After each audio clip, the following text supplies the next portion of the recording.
Hi guys, happy Friday. We have made it to the end of the week.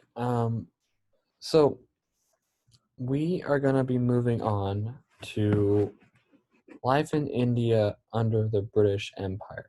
Um, so up until then, we were talking about India itself, like ancient India, the Indus River Valley, Buddhism, Hinduism, and then recently we were talking about the empires. Now we're going to move into more modern India and India under the British Empire. But before we get to that part specifically, we need to understand how they got to that point. So that is what today and Monday will be about. So today you will be starting a stations activity on here. So what you see here is a series of things I want you to go through today, and then this will be also your assignment on Monday as well. There are 5 stations. Each one is a different thing that you need to go through and listen to, and there will be questions about it that I'll show you here in a minute. For starters, the first one is a podcast that talks about a painting from the Mughal Empire. You'll listen to it, and there will be questions that you'll answer with it. So for this one, the podcast says it's 17 minutes. If you can start it at 2:20 and play up until 13:36. You don't have to listen to the first 2 minutes and the last 3. So basically from 2:20 to 13:36 in the podcast is all you need to listen to. Okay, and then if you click down here, it will take you straight to that, and you should be able to hit play and listen to it that way. The next one is a National Geographic article I want you to read about what colonialism is. So if you click the link there, it will take you to the article, and you can read it that way. This middle one here is a video from YouTube that I want you to watch, and again, there will be questions on that as well. This article here is about the spice trade in India and like Southeast Asia. So again, you'll read through that one and then answer the questions that go with it. This last one, it's about a couple different things, but the only 2 I need you to worry about reading are the British and the sections on the British and French East India companies. You don't need to read any other sections, just the British and French East India companies. Okay, so for this one, if you click on it, it opens it up. And you should be able to, maybe. Okay. Let's see.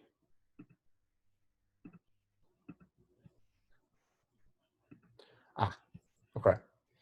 So here, if you click on, well, it might take you to this website. If you go up here to click display all, the only one you need to worry about reading is these 2 right here, the British East India Company and the French East India Company. You don't need to worry about these or the ones before it, just the British East India and French East India companies.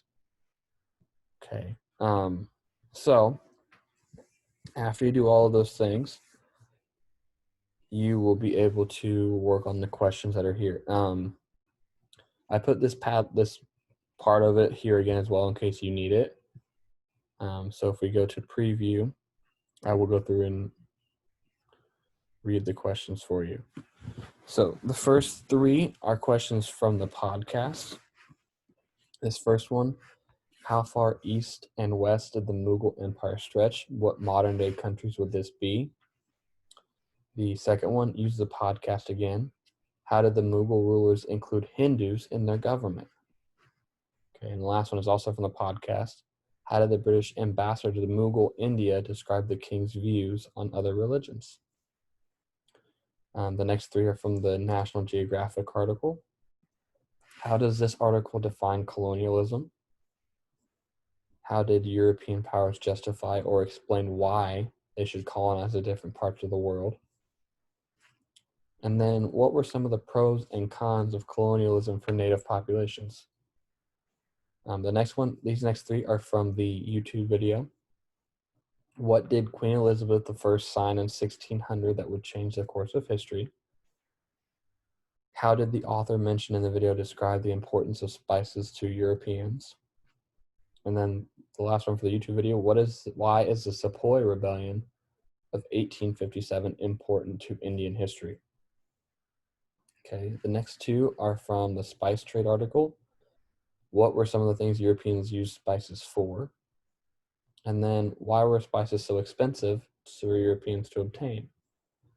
And then the last two are from the East India Company article parts. Where did the British East India Company originally set up shop in India? And then the last question, how did the slow decline of the Mughal Empire allow both the British and French East India trading companies to gain power in India? Okay, so that is the assignment for today.